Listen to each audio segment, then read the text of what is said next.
Capítulo 4 Dilemas. Com relação à manha e ao talento, suspeito que todos os seres humanos tenham pelo menos alguma dessas capacidades. Já mulheres abandonarem repentinamente suas tarefas para se dirigir a um quarto adjacente onde um bebê está começando a despertar. Não poderá ser isso uma forma de talento? Também testemunhei a cooperação muda que surge entre uma tripulação que há muito maneja o mesmo barco. Funciona sem que palavras sejam pronunciadas de uma forma tão próxima como um círculo, de modo que o navio quase se transforma em um animal vivo, e a tripulação em sua força vital. Outras pessoas sentem afinidade por certos animais e a expressam em um brasão ou nos nomes que dão aos filhos. A manha abre-nos para essa afinidade. A manha permite uma consciência de todos os animais, mas a sabedoria popular insiste que a maior parte dos utilizadores da manha acabam desenvolvendo um vínculo com determinado animal. Algumas histórias relatam que utilizadores da manha acabaram adotando os hábitos e, por fim, a forma dos animais aos quais estavam vinculados.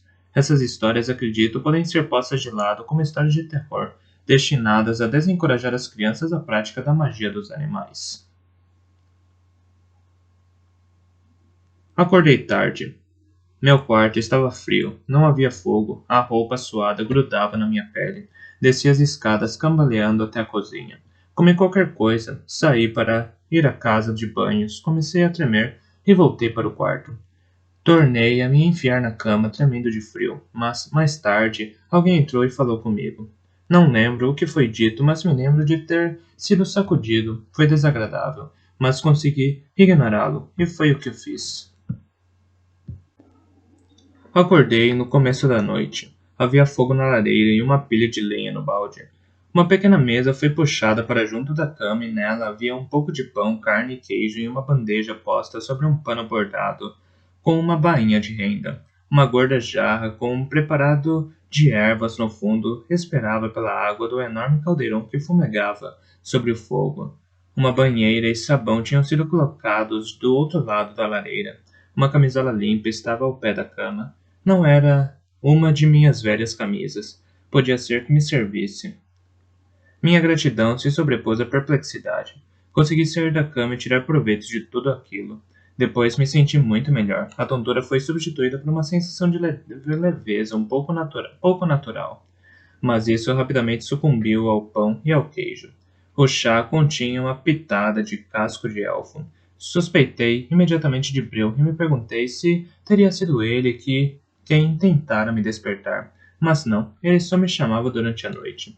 Estava enfiando a camisola limpa pela cabeça quando a porta se abriu silenciosamente. O bobo deslizou para dentro do quarto. Trazia seus retalhos de inverno pretos e brancos e sua pele sem cor parecia ainda mais pálida por causa disso. Sua roupa era feita de um tecido sedoso qualquer e tinha um corte tão largo que ele parecia uma vareta enrolada. Tornara-se mais alto e ainda mais magro, como se isso fosse possível. Como sempre, seus olhos brancos eram um choque, mesmo naquela cara descorada. Sorriu para mim e sacudiu na minha frente ridiculamente a língua de um rosa pálido. Você, conjecturei, indicando com um gesto que me rodeava. Obrigado.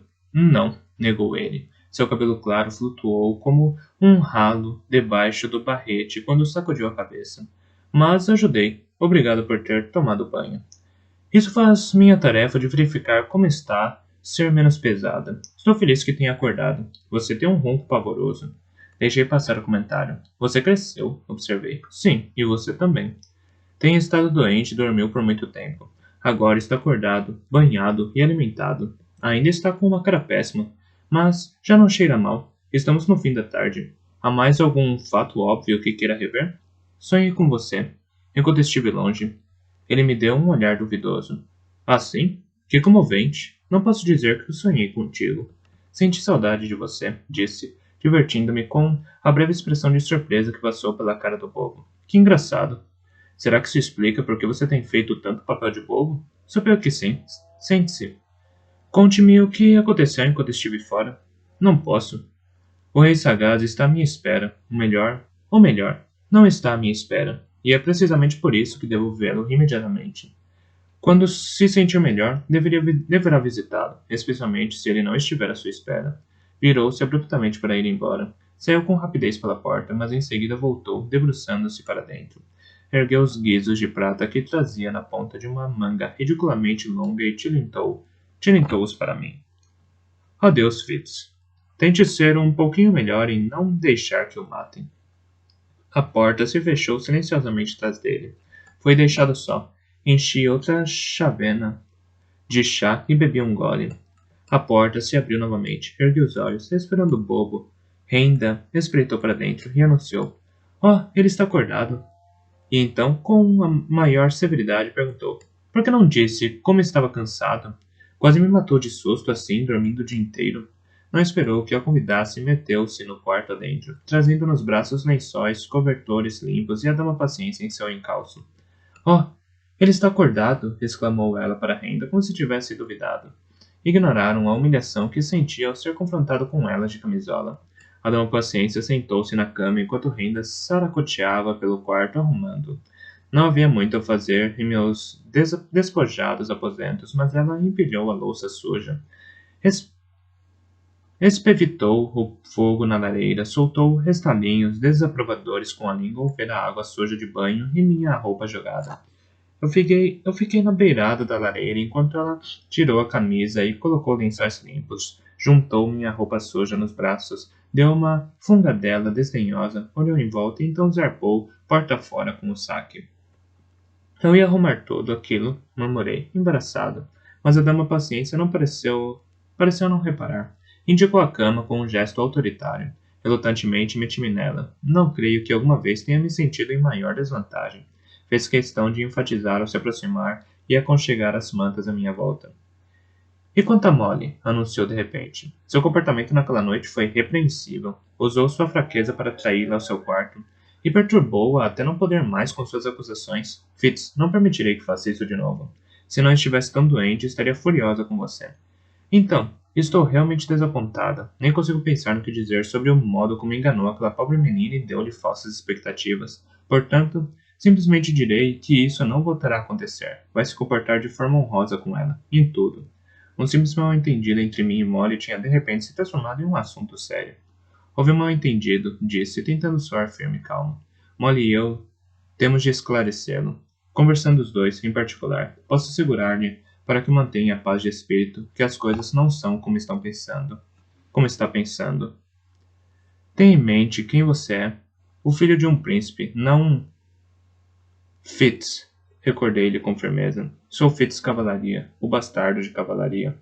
Paciência fez uma expressão magoada. Voltei a notar como havia mudado desde que partira de Torre do Servo. Já não era um rapaz a quem ela pudesse supervisionar ou corrigir. Ela tinha de me ver tal como eu era. Mesmo assim, tentei suavizar o tom de voz quando a fiz notar. Não sou o filho legítimo do príncipe Cavalaria, senhora. Sou apenas o bastardo de seu marido. Ela se sentou ao pé da cama e olhou para mim. Seus olhos cor de avelã encontraram-se com os meus e não vacilaram. Enxerguei, além de sua frivolidade e distração, uma alma capaz de mais dor e de um remorso mais vasto do que alguma vez suspeitara.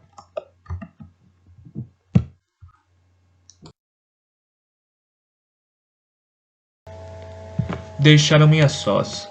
Embora eu tenha tentado encontrar os olhos de Renda e conquistar sua aliança, ela se recusou a olhar para mim. A porta se fechou atrás das duas mulheres, e eu me recostei nas almofadas, tentei não deixar que minha mente tagarelasse contra as restrições que paciência me impusera. Por mais aborrecido que estivesse, ela tinha razão. Só podia esperar que Molly visse meu comportamento como imprudente, em vez de enganoso ou intriguista. Levantei-me da cama e fui cutucar o fogo. Então me sentei à lareira e percorri o quarto com os olhos. Depois dos meses passados no reino da montanha, parecia realmente um lugar sem vida. Aquilo que meus aposentos tinham de mais próximo de uma decoração era a tapeçaria muito empoeirada que retratava o rei Sabedoria travando amizade com os antigos. Já estava no quarto quando eu chegara. O mesmo se passava com a arca de cedro ao pé da cama. Fitei criticamente a tapeçaria. Era velha e estava comida pelas traças. Conseguia entender por que fora banida para ali. Quando era mais novo, tinha me dado pesadelos. Tecida em estilo antigo, o Rei Sabedoria parecia estranhamente alongado, enquanto os antigos não ostentavam semelhanças com nenhuma criatura que eu alguma vez tivesse visto. Havia uma sugestão de asas em seus ombros protuberantes, ou talvez se pretendesse que aquilo fosse um halo de luz a rodeá-los. Recostei-me na lareira para refletir sobre eles. Cochilei. Acordei com uma corrente de ar no ombro. A porta secreta junto à lareira que levava aos domínios de Breu estava escancarada e convidativa. Levantei-me com firmeza, me espreguicei e subi com os degraus de pedra. Fora assim que eu subira pela primeira vez há tanto tempo, vestido então como agora com nada mais do que uma camisola. Seguira um velho assustador com uma cara marcada por pústulas e olhos penetrantes e brilhantes como os de um corvo. Ele se ofereceu para me ensinar a matar pessoas. Também se oferecera, sem palavras, para ser meu amigo. Eu aceitei ambas as ofertas. Os degraus de pedra estavam frios. Ali ainda havia teias de aranha, poeira e fuligem por cima das arandelas nas paredes. Então a limpeza não tinha chegado àquela escadaria, nem aos aposentos de Breu. Estavam tão caóticos, com tão mau aspecto e tão confortáveis como sempre. Numa ponta do seu quarto ficava a lareira de trabalho, um chão de pedra nua e uma mesa imensa. A desarrumação habitual transbordava dela. Almofarizes e pilões, pratos pegajosos de restos de carne para sorrateiro. A doninha, vasos de ervas secas, tabuinhas e pergaminhos, colheres e pinças, e um caldeirão enegrecido, ainda soltando uma fumaça fétida que ondulava pelo quarto. Mas ele não estava lá. Não. Ele estava na outra ponta do aposento, onde uma cadeira bem acolchoada se encontrava, virada para uma lareira da qual dançava o fogo. Ali, tapetes sobrepunham-se uns aos outros no chão e uma mesa elegantemente esculpida continha uma tigela de vidro com maçãs do outono e uma garrafa de cristal com vinho de verão. Breu encontrava-se aconchegado na cadeira com um pergaminho parcialmente desenrolado erguido contra a luz enquanto eu lia. Ele o estaria segurando mais longe do nariz do que antes? E estariam seus braços magros mais ressequidos? Perguntei a mim mesmo se ele teria envelhecido durante os meses que eu passara fora, ou simplesmente não havia reparado antes. Sua túnica de lã cinzenta parecia tão gasta como sempre, e o longo cabelo grisalho cobria-lhe os ombros e parecia da mesma cor. Como sempre, fiquei em pé em silêncio até que ele se dignasse a olhar para cima e reconhecer minha presença. Certas coisas mudavam, mas outras não. Ele finalmente baixou o pergaminho e olhou na minha direção. Tinha olhos verdes e aquela cor clara era sempre surpreendente no seu rosto visionário. Apesar das cicatrizes poriformes que lhe pontilhavam o rosto e os braços, sua linhagem bastarda era quase tão evidente quanto a minha. Suponho que podia chamá-lo de tio-avô, mas nossa relação de aprendiz e mestre era mais chegada do que um laço de sangue. Ele me fitou de cima a baixo e eu me endireitei melhor, constrangido sob seu exame. A voz soou grave quando ordenou: Rapaz, venha até aqui. Avancei uma dúzia de passos e parei, apreensivo. Ele me analisou tão atentamente quanto eu estudava o pergaminho.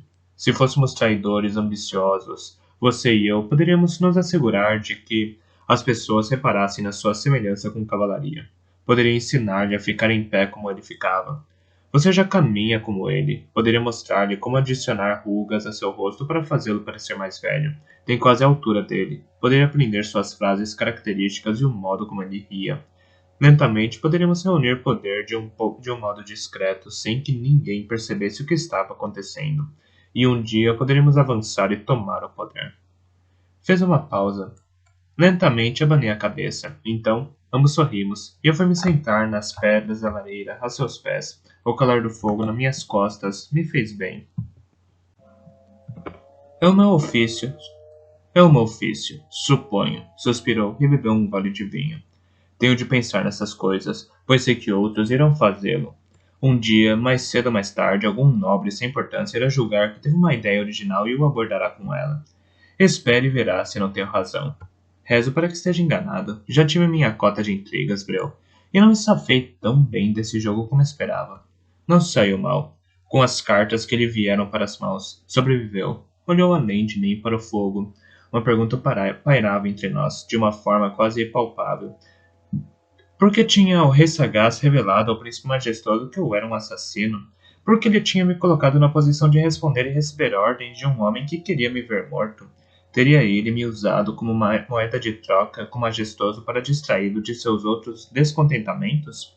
E se eu tivesse sido um peão sacrificial, estaria ainda pendurado como isca para distração para o príncipe mais novo? Achei que nem mesmo Breu poderia ter respondido a todas as minhas questões, e perguntar qualquer uma delas teria sido a mais negra das traições, aquilo que tínhamos ambos jurado ser. Homens do rei, há muito, ambos puséramos nossas vidas à guarda de Sagaz, para a proteção da família real. Não nos cabia questionar como ele decidia nos usar. Por aí se chegava a traição. Então, ele ergueu o vinho estival e encheu um copo que estava ali à minha espera. Conversamos brevemente sobre coisas que não tinham qualquer importância para ninguém, a não ser para nós, e que por isso mesmo eram mais preciosas. Perguntei por sorrateiro a Doninha e ele ofereceu condolências. Hesitantes pela morte de Narigudo, fez uma ou duas perguntas que me informaram de que estava sabendo de tudo o que eu relatara a veracidade de muitos dos mexericos do estábulo também. Fui posto a par dos mexericos menores da fortaleza e de tudo o que acontecera entre o povo e o que eu tinha perdido enquanto estive longe. Mas, quando lhe perguntei o que pensava de Catherine, nossa rainha sucessora, seu rosto ficou sério. Ela enfrenta um caminho difícil. Vem para a corte, vem para a corte sem rainha, onde ela própria é e não é a rainha. Chega em uma época de dificuldades a um reino que enfrenta tantos ataques como agitação civil, mas o mais difícil para ela é vir para uma corte que não compreende seu conceito de realeza. Foi cercada com festas e reuniões em sua honra. Está acostumada a caminhar entre o povo, a cuidar de seus jardins, teares e ferrarias, a resolver disputas e a sacrificar para poupar o povo de dificuldades. E descobre que aqui sua sociedade é apenas a nobreza, os privilegiados, os ricos, não compreende o consumo de vinho e de alimentos exóticos, a exibição de tecidos dispendiosos no vestuário, a ostentação de joias que são o objetivo de tais reuniões. E assim não se apresenta bem. É uma mulher bem bonita à sua maneira, mas é grande demais, muito musculosa, demasiadamente íntegra entre as mulheres de Torre do Cervo. É como um cavalo de oficial no estábulo de animais de montaria. Tem bom coração, mas não sei se tem qualidade suficiente para a tarefa que lhe cabe, rapaz. Na verdade, tenho pena dela. Veio para cá sozinha, sabe? Os poucos que a acompanharam já há muito regressaram às montanhas. Aqui, ela está muito sozinha, apesar de todos os que lhe fazem a corte. E veracidade? Perguntei, perturbado. Ele não faz nada para aliviar essa solidão? Para lhe ensinar nossos costumes? Veracidade tem pouco tempo para ela. Disse, sem rodeios. Ele tentou explicar isso ao rei Sagaz antes do casamento combinado, mas o rei não lhe deu ouvidos. O rei Sagaz e eu estávamos seduzidos pelas vantagens políticas que ela oferecia. Esqueci-me de que haveria uma mulher aqui, nessa corte, dia após dia. Veracidade é muito ocupado. Se fossem só um homem e uma mulher e tivessem tempo, acho que poderiam vir a gostar genuinamente um do outro. Mas aqui e agora tem de dedicar todos os seus esforços às aparências. Em breve será exigido um herdeiro. Eles não têm tempo para conhecer um ao outro, que dirá para gostar um do outro. Deve ter visto a dor no meu rosto. Pois acrescentou. Para a realeza sempre foi assim, rapaz. Cavalaria e paciência foram uma exceção e eles compraram a felicidade às custas de vantagens políticas. Era inédito o sucessor do rei se casar por amor. Tenho certeza de que já ouviu dizer inúmeras vezes que foi uma grande tolice. Eu sempre perguntei a mim mesmo se ele se importava. Custou-lhe, disse em voz baixa. Não me parece que tenha se arrependido da decisão, mas era príncipe herdeiro. Você não tem essa liberdade. Aí vinha. Já suspeitava de que ele sabia de tudo, e era inútil esperar que nada dissesse. Sentiu o rubor lento subindo ao rosto. Mole. Ele assentiu, lentamente. Uma coisa era quando se passava lá embaixo, na cidade, você era mais ou menos um garoto. Isso podia ser ignorado, mas agora é visto como um homem. Quando ela chegou aqui à sua procura, as línguas foram se afiando e as pessoas começaram a especular. Paciência foi notavelmente gentil, foi notavelmente ágil em abafar os rumores e se encarregar da situação. Não que eu teria mantido essa mulher aqui se fosse comigo, mas Paciência administrou muito bem as coisas. Essa mulher, repeti, magoado. Se ele tivesse dito essa prostituta, não teria me ferido mais. Está enganado a respeito dela e de mim. Começou como uma amizade há muito tempo, e se alguém tem culpa do modo como as coisas se passaram, sou eu, não Molly. Sempre pensei que os amigos que fiz na cidade e o tempo que passei aí com o novato me pertenciam. Parei num gaguejo, apenas ouvindo a tolice de minhas palavras. Acreditava que podia levar 2 vidas? A voz dele era suave, mas não gentil. Nós pertencemos ao rei, rapaz, homens do rei. Nossas vidas pertencem a ele, cada momento de cada dia, dormindo ou acordados. Você não tem tempo para suas preocupações, só para as dele. Mudei ligeiramente de posição para olhar o fogo, refletindo no que conhecia de Breu, aquela luz. Conhecera-o ali, na escuridão, naqueles aposentos isolados. Nunca o vira vaguear por Torre do Cervo, ninguém me falara no seu nome. Ocasionalmente, disfarçado de Damatimo, aventurava-se a sair. Tínhamos cavalgado juntos uma vez durante a noite, até aquele primeiro e horrível ataque em Forja, mas mesmo isso fora as ordens do rei. Que vida tinha Abreu? Um quarto, boa comida e bom vinho e uma doninha como companhia. Era o irmão mais velho do rei sagaz. Se não fosse sua bastardia, estaria no trono. Seria sua vida um presságio daquilo em que a minha se tornaria? Não. Eu não falara, mas quando ergui os olhos para o rosto de Breu, ele adivinhou meus pensamentos. Eu escolhi essa vida, rapaz.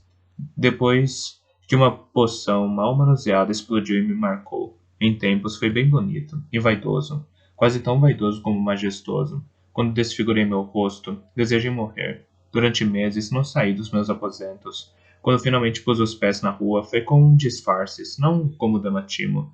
Não. Mas com disfarces que me cobriam o rosto e as mãos. Deixei Torre do Cervo por uma longa temporada. Quando eu regressei, aquele jovem bonito que eu tinha sido estava morto. Há muito mais nessa história, rapaz. Mas fique sabendo que eu escolhi o modo como vivo. Não foi algo que Sagaz tenha me forçado a fazer. Foi eu que fiz. O seu futuro pode ser diferente, mas que não passe pela sua cabeça que está às suas ordens.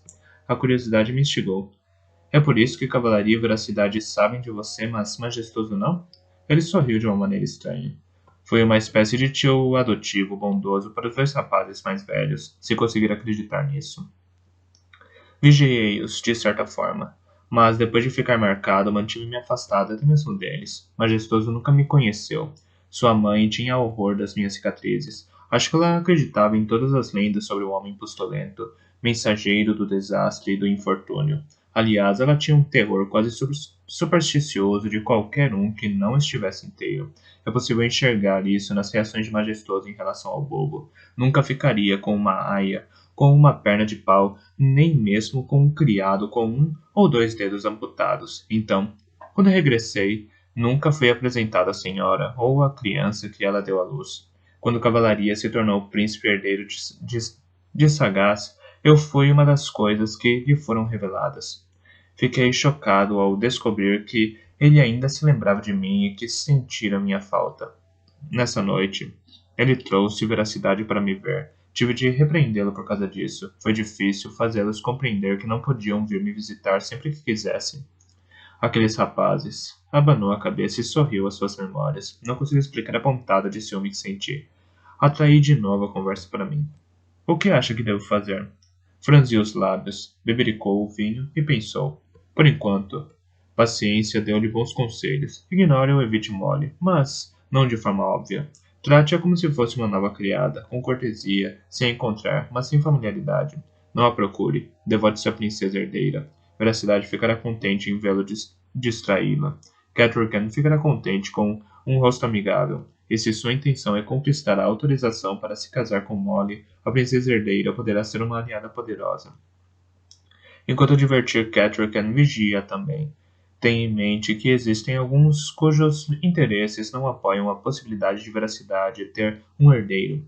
Essas mesmas pessoas não ficarão entusiasmadas se você tiver filhos, portanto, seja cauteloso e alerta. Mantenha a guarda. Isso é tudo? Perguntei, intimidado. Não. Trate de descansar.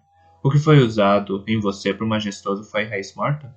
Anuí, e ele abanou a cabeça, espremendo os olhos. Então, ele me olhou diretamente no rosto.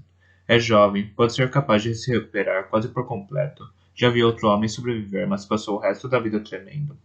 Ainda vejo os pequenos sinais do veneno em você. Não ficará muito evidente, exceto aqueles que o conhecem bem. Mas não se canse demais. A fadiga trará tremores e visão desfocada. Muitos esforços lhe trará ataques. Não quero que ninguém saiba que tem uma fraqueza. Então, o melhor caminho é conduzir sua vida de forma que a fraqueza nunca se mostre. Era por isso que havia casco de alfa no chá? Perguntei, sem necessidade. Ele me olhou com a sobrancelha erguida. Chá? Talvez tenha sido obra de bobo. Acordei com comida e chá no meu quarto. E se tivesse sido obra de majestoso? Precisei de um momento para que a compreensão assentasse. Eu poderia ter sido envenenado. Mas não foi. Pelo menos dessa vez. Não. Não fui nem eu, nem o bobo. Foi Renda. Aí, há alguém com mais profundidade do que imagina. O bobo descobriu você, e algo o possuiu para contar a paciência enquanto ela se enervava. Renda ordenou calmamente que tudo fosse feito. Acredito que, em particular, o considera tão desmiolado como sua patroa. Dê-lhe a menor abertura, e ela entra e põe ordem em sua vida. Por melhores que sejam suas intenções, não pode permitir isso, Fitz. Um assassino precisa de privacidade. Arranje um trinco para sua porta. Fitz? Perguntei, em voz alta. É o seu nome, Fitz Cavalaria. Como parece ter perdido a força com você. Vou passar a usá-lo. Estava começando a me cansar de rapaz. Inclinei a cabeça. Pusemos-nos a conversar sobre outras coisas. Faltava cerca de uma hora para o nascer do sol, quando deixei seus aposentos sem janelas e regressei aos meus. Voltei para a cama, mas o sono me fugiu. Sempre abafava a fúria escondida que sentira devido à minha posição na corte. Agora, ela ardia dentro de mim e não me deixava descansar. Atirei para longe as mantas e vesti minhas roupas grandes demais. Saí da fortaleza e desci até a cidade de Torre do Cervo. O vento vivo que soprava da água era úmido e frio como uma bofetada molhada no rosto. Apertei melhor o manto em volta de mim e ergui o capuz. Caminhei rapidamente, evitando os pontos de gelo na íngreme estrada que descia até a cidade.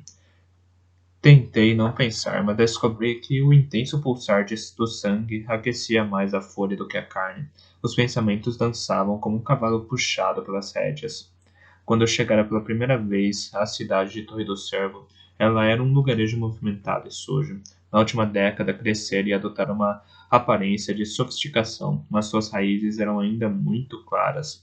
A cidade agarrava-se às falésias sob o castelo de Torre do Cervo, e quando essas falésias davam lugar às praias pedregosas, os armazéns e as cabanas eram construídos em docas e sobre estacas. O bom e profundo ancoradouro que fornecia abrigo à sombra de Torre do Cervo atraía navios mercantes e comerciantes. Mais ao norte, onde o rio Cervo se encontrava com o mar, havia praias mais suaves e o largo rio que levava barcaças de mercadorias para o interior, até os ducados do interior. Os terrenos mais próximos da foz do rio eram suscetíveis a inundações, e o ancoradouro era imprevisível como o rio que mudava de curso. Então as pessoas da cidade de Torre do Cervo viviam amontoadas nas íngremes falésias sobre o porto como as aves nas escarpas dos ovos. E isso dava lugar às ruas estreitas e mal pavimentadas que zigue-zagueavam de um lado para o outro ao longo das ladeiras que desciam até a água. As casas, lojas e estalagens agarravam-se humildemente à face da falésia, esforçando-se para não oferecer qualquer resistência aos ventos que eram ali quase constantes. Mais alto na falésia, as casas e os edifícios comerciais mais ambiciosos eram feitos de madeira, com as fundações cortadas na pedra da própria falésia. Mas eu pouco conhecia desse extrato, quando criança correra e brincara entre as lojas mais humildes e estalagens de marinheiros que ficavam literalmente quase na água. Quando eu cheguei a essa área da cidade de Torre do Cervo, estava ironicamente pensando que tanto Molly como eu estaríamos melhor se nunca tivéssemos nos tornado amigos. Eu comprometi sua reputação e, se continuasse a galanteá-la, provavelmente a transformaria em alvo da malícia de Majestoso. A angústia que senti quando pensei que ela havia alegremente me trocado por outro não passava agora de um arranhão, se comparada à hemorragia de saber que ela acreditava que eu a havia enganado. Emergi desses pensamentos negros quando percebi que meus pés traiçoeiros tinham me trazido precisamente à porta de sua velaria. Agora era uma loja de chás e ervas, exatamente o que faltava à cidade de Torre do Cervo, mais uma loja de chás e ervas. Perguntei a mim mesmo o que teria acontecido com as colmeias de Molly. Senti uma angústia súbita ao compreender que, para Molly, a sensação de deslocamento deveria ser 10 vezes, não, 100 vezes pior. Eu aceitara tão facilmente o fato de Molly ter perdido o pai, e com ele seu ganha-pão e suas perspectivas de vida. Tão fácil me fora aceitar a mudança que fez dela uma criada na fortaleza. Uma criada. Cerrei os dentes e continuei caminhando. Vaguei sem destino pela cidade, apesar do meu humor sombrio. Reparei no quanto ela havia mudado nos últimos 6 meses. Mesmo aquele dia frio de inverno estava em grande azáfama. A construção dos navios trouxera mais gente, e mais gente queria dizer mais comércio. Porém, em uma taberna onde Molly, Rodrigo, Gwen e eu costumávamos partilhar um pouco de conhaque de vez em quando. Normalmente, o que tomávamos era o conhaque de Amora Silvestres mais barato. Senti-me sozinho. Sentei-me sozinho e bebi em silêncio a cerveja. Mas à minha volta as línguas estavam soltas e fiquei sabendo de muitas coisas. Não era só a construção dos navios que reforçava a prosperidade de Torre do Cervo. Pela cidade divulgava um apelo aos marinheiros para tripularem seus navios de guerra. O apelo tivera ampla resposta por homens e mulheres provenientes de todos os ducados costeiros. Alguns vinham com contas a ajustar para vingar os mortos ou forjados pelos salteadores. Outros tinham vindo em busca de aventuras e com esperança no espólio, ou simplesmente pela falta de perspectiva das aldeias devastadas. Alguns provinham de famílias de pescadores ou mercadores e possuíam tempo de mar e conhecimentos aquáticos. Outros eram os ex-pastores e agricultores de aldeias saqueadas. Pouco importava, todos tinham vindo para a cidade de Torre do Cervo ansiosos por derramar sangue dos navios vermelhos. Por enquanto, muitos estavam alojados naquilo que em outros tempos tinham sido armazéns. Hold, a mestre das armas de Torre do Cervo, fornecia-lhes treino militar, selecionando aqueles que lhe pareciam adequar-se aos navios de veracidade. Aos outros seria oferecida a contratação como soldados. Eram essas as pessoas adicionais que enchiam a cidade e lotavam as estalagens, tabernas e restaurantes. Também ouvi queixas de que alguns dos que tinham vindo para tripular os navios de guerra eram ilhéus migrantes expulsos de sua própria terra pelos mesmos navios vermelhos que agora ameaçavam nossas costas. Também eles afirmavam estar ansiosos por vingança, mas poucas pessoas dos seis ducados confiavam neles. Algumas lojas na cidade se recusavam a fazer negócios com eles. Isso conferiu uma atmosfera feia e pesada à agitada taberna. Havia uma discussão sarcástica sobre um ilhéu que fora espancado nas docas no dia anterior. Ninguém chamara a patrulha da cidade. Quando a discussão se tornou ainda mais séria, insinuando que aqueles ilhéus eram todos espiões e que queimá-los seria uma precaução sensata e razoável, deixei de ter estômago e saí da taberna. Não haveria nenhum lugar para onde pudesse ir e ficar livre de suspeitas e intrigas, nem que fosse por uma hora. Caminhei sozinho pelas ruas geladas. Uma tempestade se aproximava. O implacável vento percorria as ruas tortuosas, prometendo neve. O mesmo frio furioso torcia-se e agitava-se dentro de mim, alternando-se entre raiva, ódio, frustração e voltando à raiva, acumulando uma pressão insuportável. Eles não tinham o direito de fazer aquilo comigo. Eu não nasci para ser sua ferramenta. Tinha o direito de viver livremente minha vida, de ser quem nasci para ser. Será que pensam que podem me dobrar à sua vontade e me usar sempre que quiserem, sem que eu nunca retalhe? Não. O momento chegaria. O meu momento chegaria. Um homem caminhou depressa em minha direção com o rosto oculto no capuz, defendendo-se do vento. Olhou de relance para cima e nossos olhos se encontraram. Ele empalideceu e deu meia volta, apressando-se a voltar por onde tinha vindo. E bem, tinha motivos para isso. Senti minha fúria arder com um calor insuportável. O vento chicoteava meu cabelo e tentava me congelar, mas eu me limitava a caminhar mais depressa e sentia a força do meu ódio tornando-se mais quente. Chamava-me, e eu a seguia como seguiria o cheiro de sangue fresco. Virei uma espuma, virei uma esquina, e dei por mim no mercado. Ameaçados pela tempestade que se aproximava, os mercadores mais pobres tiravam seus produtos dos cobertores e esteiras. Os que possuíam barracas fechavam as portas. Passei por eles a passos largos. As pessoas fugiam do meu caminho. Passava por elas aos encontrões, sem me preocupar com o modo como me olhavam. Cheguei à barraca do vendedor de animais e fiquei cara a cara comigo mesmo. Ele era magro, com olhos escuros e sombrios. Fitou-me de um modo maligno, e as ondas de ódio que jorravam dele submergiram em mim como uma saudação. Nossos corações batiam no mesmo ritmo. Senti que meu lábio superior se arreganhava, como que para começar a rosnar e exibir meus miseráveis dentes humanos. Endireitei as feições, espanquei as emoções até as ter de novo sob controle, mas o filhote de lobo, enjaulado com o sujo pelo cinzento, ergueu os olhos para mim e levantou os lábios negros para revelar todos os seus dentes. Eu o odeio. Todos vocês. Venha para mais perto. Mato você. Rasgo-lhe a garganta depois de amputá-lo. Vou me banquetear com suas entranhas. Eu o odeio. Quer alguma coisa? Sangue, eu disse em voz baixa. Quero seu sangue. O quê? Meus olhos saltaram do lobo para o homem. Era sebento e sujo. Fedia. Purel, como fedia. Conseguia sentir nele o cheiro de suor da comida rançosa e de seus próprios excrementos. Estava envolto em peles mal curadas e o mau cheiro que elas exalavam também pairava à sua volta. Tinha olhos pequenos de doninha, mãos cruéis e sujas e um bastão de carvalho reforçado com metal que lhe pendia do cinto. Foi com dificuldade que resisti à tentação de pegar aquele maldito pau e transformar seus miolos em papa. Ele usava botas grossas nos pés que serviam para chutar. Aproximou-se muito de mim e eu agarrei meu manto para evitar matá-lo. Lobo, consegui dizer, a voz soou-me grutural, sufocada. Quero o lobo. Tem certeza, rapaz? Ele é mau. Empurrou a gaiola com o pé e eu saltei sobre ela, batendo com os dentes nas barras de madeira. Empurrou a gaiola com o pé e eu saltei sobre ela, batendo com os dentes nas barras de madeira, machucando novamente o focinho. Mas não me importava. Se ao menos conseguisse rasgar-lhe a carne, eu arrancaria ou nunca largaria. Não. Afaste-se. Saia da minha cabeça. Sacudi a cabeça para clarear a mente. O mercador me olhou de um jeito estranho. Eu sei o que quero, falei secamente, recusando as emoções do lobo. Ah, sabes, hã? O homem olhou-me, avaliando meu valor. Cobraria o que achasse que eu podia pagar. Minha roupa grande demais não lhe agradou e minha juventude também não. Mas eu desconfiei que ele já tinha o lobo há algum tempo.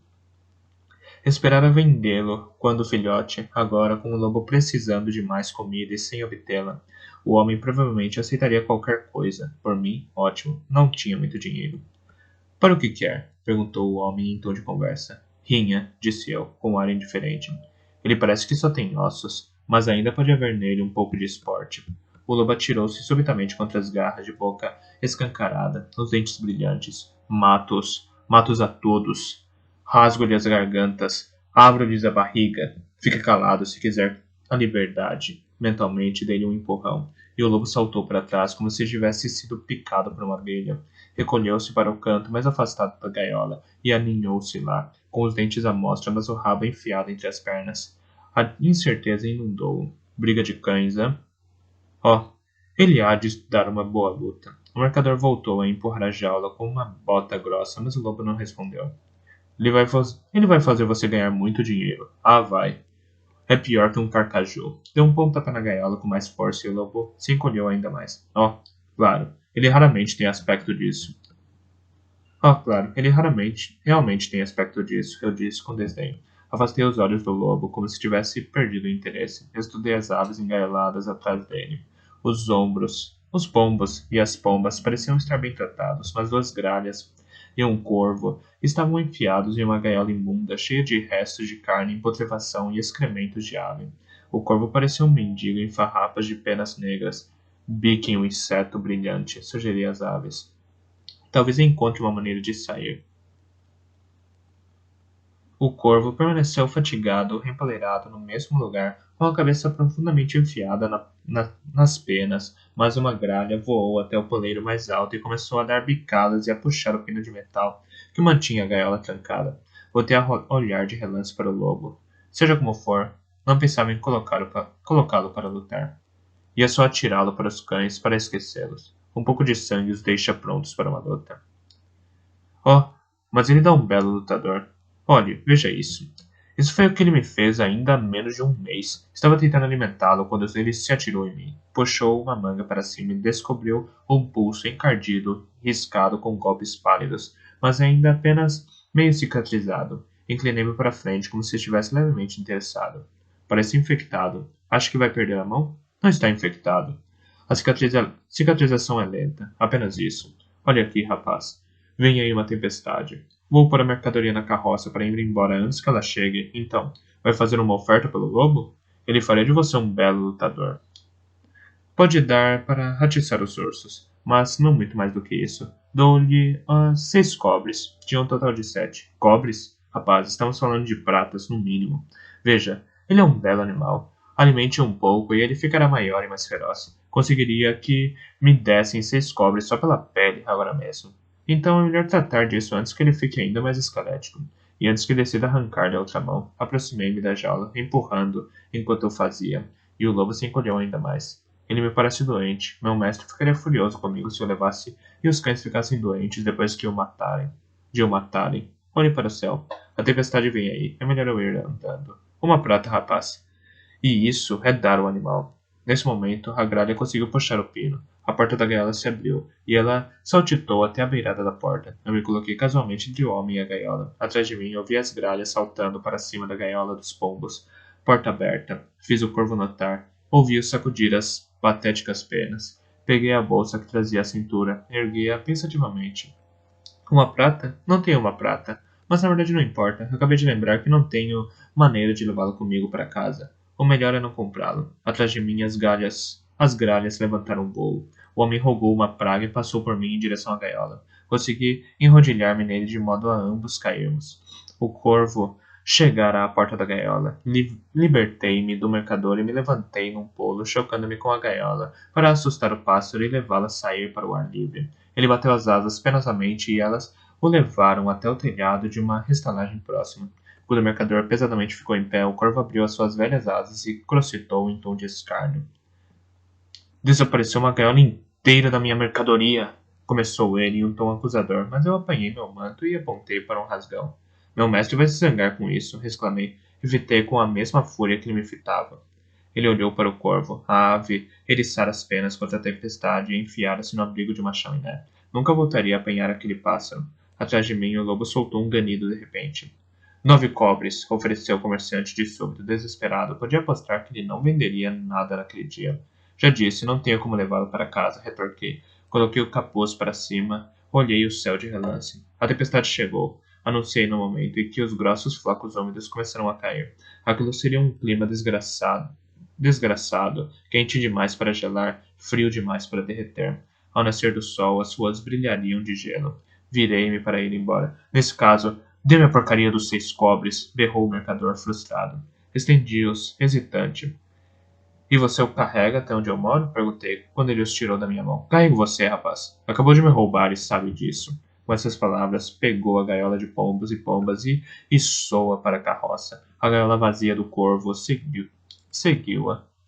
Ignorou meus protestos irritados enquanto subia no banco e sacudia as rédeas do pônei. O velho animal arrastou consigo a carroça entre rangidos, penetrando na neve e na penumbra que iam se tornando mais densas. O mercado à nossa volta encontrava-se abandonado. O único tráfego era agora composto por gente que corria para casa através da tempestade, com colarinhos e mantos bem apertados como defesa contra o vento úmido e a neve que ele trazia. E agora? O que eu faço com você? Perguntei ao lobo. Deixe-me sair. Liberte-me. Não posso. Não é seguro. Se soltasse um lobo ali no coração da cidade, ele nunca chegaria vivo à floresta. Havia muitos cães que se juntariam para massacrá-lo. Muitos homens que o abateriam pela pele ou por ser um lobo. Debrucei-me na gaiola, tentando levantá-la para ver quão pesada era. Ele se precipitou sobre mim, com os dentes à mostra. Para trás! Fiquei instantaneamente furioso. Era contagioso. Eu o mato. É igual a ele, um homem. Quer me manter nesta jaula, é? Eu o mato, rasgo sua barriga e luto com as suas tripas. Para trás! Empurrei-o com força. Ele voltou a se encolher, rosnou e ganhou a confusão que o que eu fizera lhe causava, mas se afastou de mim e aninhou-se em um canto na jaula. Peguei-a, levantei-a. Era pesada e as frenéticas mudanças de posição de peso dele não facilitavam em nada o transporte, mas conseguia transportá-la, não até muito longe e não por muito tempo, mas se a levasse por etapas, conseguiria sair da cidade com ele. Quando adulto, ele provavelmente pesaria tanto quanto eu, mas era muito magro e jovem, mais jovem do que eu pensara à primeira vista. Ergui a gaiola, segurei-a na altura do peito. Se ele me atacasse agora, poderia causar alguns danos, mas se limitou a ganir e afastar-se ao máximo de mim. Isso tornava o transporte muito desconfortável. Como foi que ele o apanhou? Ou como foi que ele o apanhou? Odeio você. Como foi que ele o apanhou? Ele recordou uma toca e dois irmãos, uma mãe que lhe trazia peixe, e sangue, e fumo, e os irmãos e a mãe transformados em peles fedorentas para o homem das botas. Fora o último a ser arrastado para fora e atirado para dentro de uma jaula que cheirava doninhas, e mantido vivo com carne putrefata e ódio. Fora o ódio que o alimentara. Foi parido tarde, se sua mãe estava o alimentando com os peixes que sobem o rio. Ele estava emburrado comigo. Todas as estradas subiam e a neve começava a se acumular.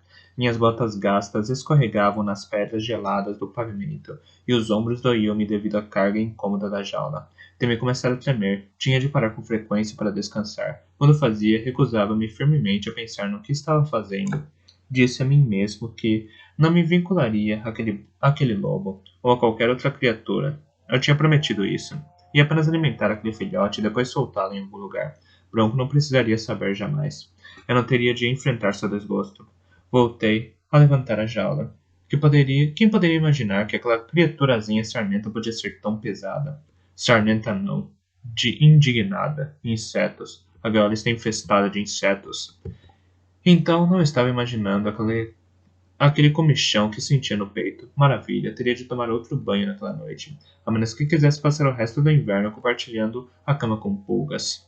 Tinha chegado ao limite da cidade de Torre do Cervo. A partir dali haveria apenas algumas casas espalhadas e a entrada seria mais íngreme, muito mais íngreme.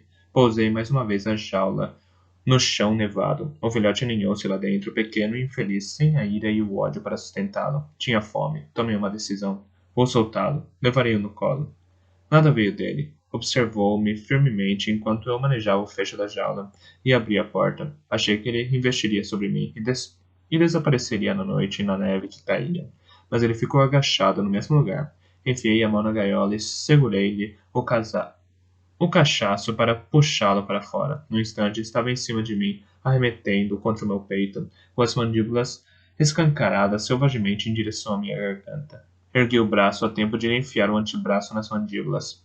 Não lhe larguei o cachaço e enfiei o braço com força em sua boca, mais profundamente do que ele desejaria. Suas patas traseiras tentaram rasgar a minha barriga, mas o colete que vestia era suficientemente grosso para absorver a maior parte dos danos.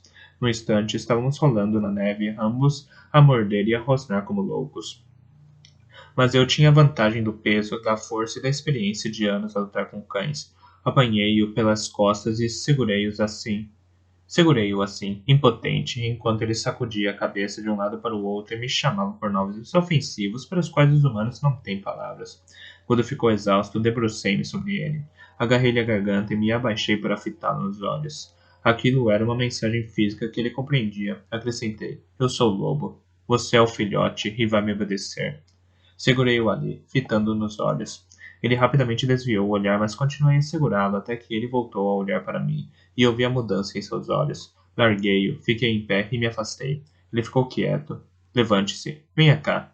Ele rolou e veio comigo, com a barriga raspando no chão, a cauda entre as pernas. Quando se aproximou, deitou-se de lado, e então mostrou a barriga. Soltou um pequeno ganido. Após um momento, fiquei menos severo. Está tudo bem. Só tínhamos de compreender um ao outro. Não pretendo lhe fazer mal. Venha agora comigo. Estendi a mão para lhe fazer um carinho no peito, mas quando o toquei, ele ganiu. Senti o clarão vermelho de sua dor. Onde está ferido? Vi o bastão reforçado com metal do homem da gaiola. Em todos os lugares.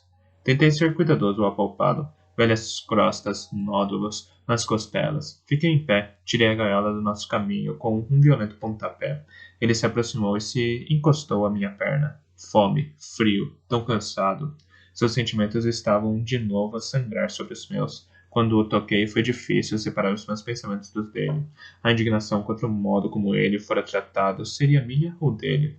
Decidi que não importava. Peguei-o com cuidado e me levantei. Sem a gaiola, seguro junto ao peito, não pesava quase nada. Era praticamente pelo e longos ossos em crescimento. Arrependi-me da força que usara nele, mas também sabia que era a única língua que ele teria reconhecido. Vou cuidar de você. Forcei-me a dizer em voz alta. Calor, pensou ele com gratidão. E eu parei por um momento para pôr o manto sobre ele. Seus sentidos alimentavam os meus. Conseguia farejar com 1000 vezes mais intensidade do que desejava. Cavalos, cães e fumo de madeira e cerveja e um vestígio de perfume de paciência. Fiz o possível para bloquear a consciência de seus sentidos. Aconcheguei-me a mim e levei-o pelo íngreme caminho até a Torre do Cervo. Conheci uma cabana que não era usada. Um velho criador de porcos vivera nela, nos fundos, atrás dos celeiros. Ninguém vivia lá agora. Estava muito arruinada e ficava distante demais de todas as outras pessoas de Torre do Cervo. Mas iria servir para o que queria. Ia colocá-lo lá, com alguns ossos para roer, um pouco de cereais cozidos e palha onde dormir. Uma semana ou duas, talvez um mês, e ele ficaria suficientemente recuperado e forte para cuidar de si. Então, o levaria para o oeste de Torre do Cervo e o libertaria. Carne. Suspirei. Carne. Prometi. Nunca nenhum animal sentira tão completamente meus pensamentos ou expressava os seus com tanta clareza. Seria bom não ficarmos juntos durante muito tempo. Seria bom que ele fosse embora em breve. Calor. Ele me contradisse. Pousou a cabeça no meu ombro e adormeceu com o focinho a fungar úmido contra minha orelha.